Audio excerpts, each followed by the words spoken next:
네, 우리나라의 여러 와이너리 중에서 좀 독특한 와인을 오늘 소개해 드릴까 하는데요. 프랑스 남자가 우리나라에 오셔서 와인을 만들고 있는 와이너리가 있어서 소개를 해드리려고 합니다. 먼저 번에서 우리나라에도 내추럴 와인이 꽤 많다는 얘기를 드렸는데요. 프랑스에서 오신 이 남자분이 한국인 여자분하고 결혼을 해서 한국의 충주에서 와인을 만들고 있습니다. 전부 내추럴 방식으로 만들어서 우리나라의 대표적인 내추럴 와이너리라고 얘기할 수 있는 충주의 레돔 와이너리를 소개하려고 합니다.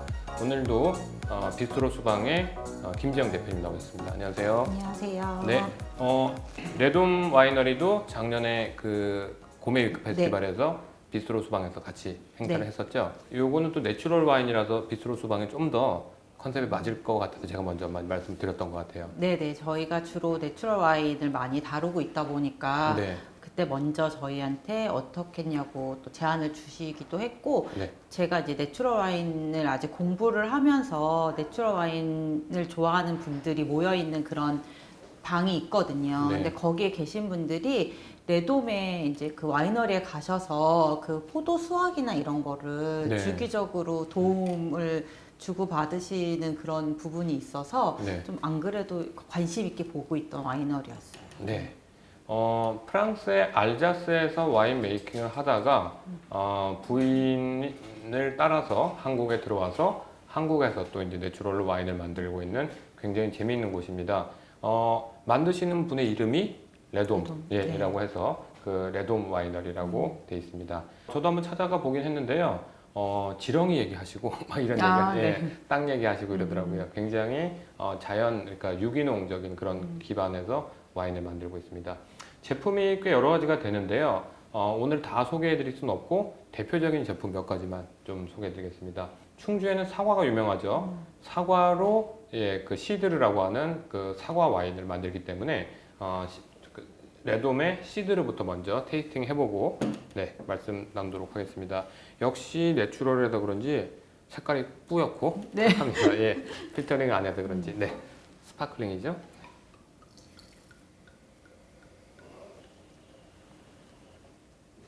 탄산이 엄청 많이 느껴지는. 네, 그렇죠.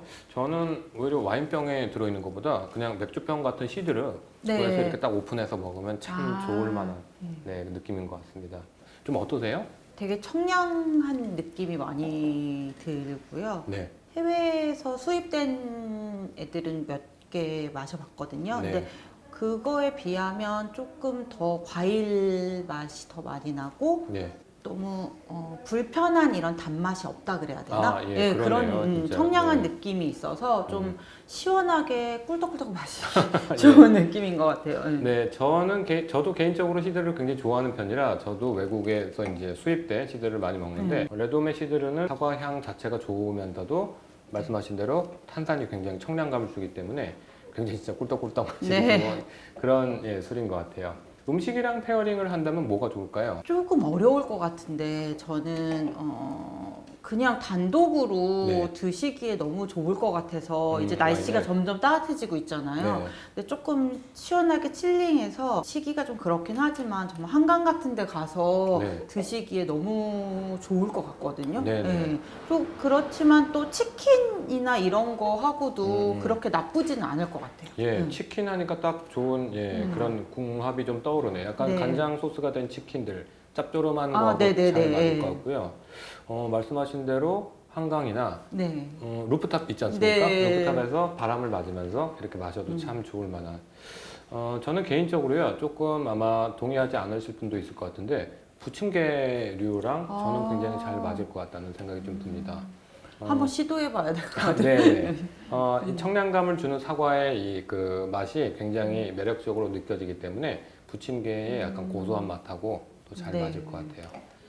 여기는 로제 시드르도 있죠. 우리가 예산 사과 와인에서 얘기했지만 속 빨간 사과, 그러니까 레드러브라고 하는 그런 사과 품종을 사용해서 예산 사과에서는 로제 와인을 만들고 레돔에서는 똑같은 사과를 가지고 로제 시드르를 만들고 있습니다.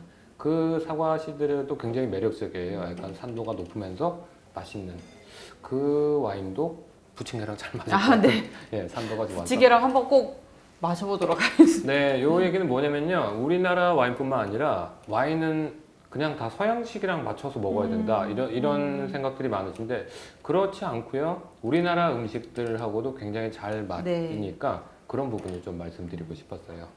두 번째 와인은요. 펜낫입니다. 네. 네, 펜낫은 전문적인 용어라고 얘기를 할 수 있겠는데요. 네, 대표님 설명을 한번 펜낫이 뭔지 좀 얘기해 주시겠습니까?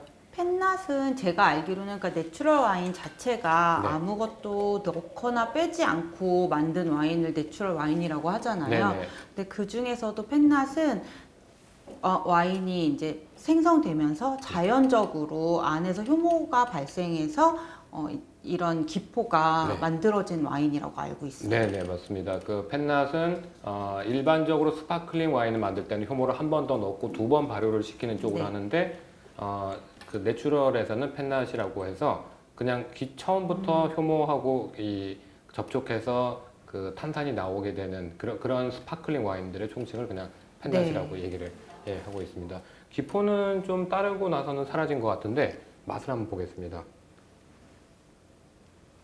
확실히 내추럴 와인의 어떤 그런 느낌이 많이 나는 것 같아요. 어떤 부분들이 내추럴 와인 느낌이라고 생각하세요? 네, 저는 사실은 그 와이너리나 와인 메이킹 하는 곳을 많이 가는데 실제로 이제 우리나라에서 여러 부분들이 말을 쓰면 안 하지만은 유기농으로 네. 포도를 재배하고 그걸로 내추럴로 사실 와인을 만들고 있긴 한데 뒤에 가서 처리나 이런 필터링에서 조금 내추럴 와인에서 얘기하는 부분보다는 조금 더 강력하게 필터링을 하거나 이러는데 현장에 가서 먹어보면은 정말로 그 과실에서 나는 그러니까 요거는 캠벨 포도에서 날 수 있는 약간 부정적인 얘기가 아니라 네네. 꿉꿉하고 정제되지 않고 이런 그 캠벨의 향과 맛이 잘 살아있는 것 같아서 내추럴스러운이라고 말씀드렸습니다. 수방에서 만약에 이 와인을 판매하신다면 어떤 음식이랑 매칭을 좀 하시면 좋을 것 같으세요? 저희가 그 고메위크 때도 이 레돔 와인이랑 같이 매칭을 했던 그런 메뉴가 네. 오일 베이스 파스타였거든요. 네네, 예. 좀 산뜻한 와인이랑 어울릴 수 있게 깔끔한 그런 파스타를 추천을 해드렸었고요. 지금 저희가 판매하고 있는 그 파스타 중에는 봉골레 파스타가 예. 아무래도 모시조개가 들어가 있고 오일 베이스의 깔끔한 파스타이다 보니까 네. 그쪽이랑 제일 잘 어울릴 것 같아요. 그렇겠네요. 저는 사실 수방에서 가장 최애 메뉴는 굴 파스타를 네. 얘기할 수 있을 것 같아요. 너무너무 맛있게 먹어서 네, 굴 네. 파스타가 근데 겨울 네. 한정 메뉴였어 갖고 네. 지금은 그게 봉골레로 바뀐 거거든요. 너무너무 아쉽습니다. 굴이 네. 나올 때 또 와서 네. 먹어봤으면 좋겠습니다. 대표님께서는 사실 한국 와인에 대해서 일찍 관심을 가져주시고 또 정식 비스트로에서 한국 네. 와인을 다뤄주시잖아요. 네. 한국 와인을 이렇게 다루시면서 좀 느낀 거라든지 이런 점이 좀 더 개선됐으면 좋겠다라든지 그런 부분이 있다면 조금 말씀 부탁드리겠습니다. 제가 한국 와인을 처음에 관심을 갖기 시작하면서부터 느꼈던 건 뭐냐면 네. 우리나라에서 나는 그런 우리나라만의 과일들이 어느 지역이 유명한지를 처음으로 알게 됐거든요. 네네, 예. 그러니까 한국 와인에 관심을 가지면서 그런 부분들을 되게 많이 알게 된 것 같고요. 네. 사실 한국 와인이라고 하면 약간 일반적인 편견이 좀 있는 부분들이 있어요. 너무 달 거 같고 아니면 조금 맛이 떨어진다던가 깊이가 얕을 것 같다는 생각을 하시는 분들이 많은데 그런 부분에 있어서도 지금 충분히 느낄 수 있는 깊이감도 있고 네. 또 그 달다는 게 부담스럽지 않은 과일의 단맛을 가지고 있는 와인들이 많아서 추천해 드릴 수 있는 와인들이 굉장히 많아졌다는 게 조금 뿌듯한 부분도 있어요. 그리고 한국 와인들도 한국 음식들하고 너무너무 매칭이 잘 되고 또 매운 음식하고도 어우러지는 것들이 많아서 네. 그런 부분들을 조금 더 한국 와이너리들이 좀 어필을 좀 하시면 어떨까. 네. 그냥 한국에서 만들었다 한국의 과일이나 이제 한국에서 나는 토종으로 만들었다는 거 외에 음식들하고 얼마나 매칭이 좋은지를 조금 더 어필을 하시고 그런 부분들을 좀 더 강조하시면 더 많은 소비자들이 드실 수 있지 않을까라는 생각은 들어요. 네. 말씀하신 대로 사실은 한국 와인은 와인으로만 먹는 것보다는요 어떻게 어울리는 음식하고 먹느냐에 따라서 크게 맛이 좀 달라지긴 합니다. 그런 의미에서 한국 와인을 또 이렇게 레스토랑이나 비스트로에서 소개해 주시는 분들이 큰 역할을 해주신다는 것 좀 감사드리고요.